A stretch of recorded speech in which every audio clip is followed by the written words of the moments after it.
Literatür yazısı Lazımlık Diyat 2019 pay alanlarını. Umarız ki bu konkursu gelen yıllara beraber toplanıp da geçireceğiz birlikte.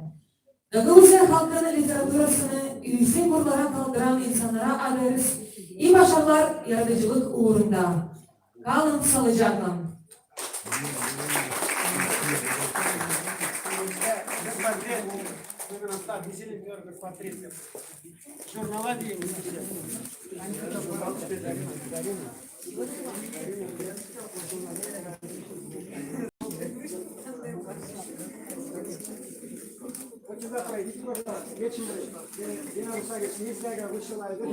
Уважаемые гости, не расходитесь, мы приглашаем вас на кофе-брейк.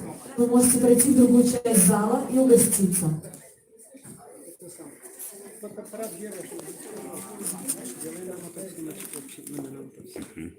Так, женщины в середину. Возьмите цветы хотя бы, мужчины, и свои эти дипломы. Дипломы и цветы. Подойдите, настройтесь. И я надеюсь, что наш журнал будет и как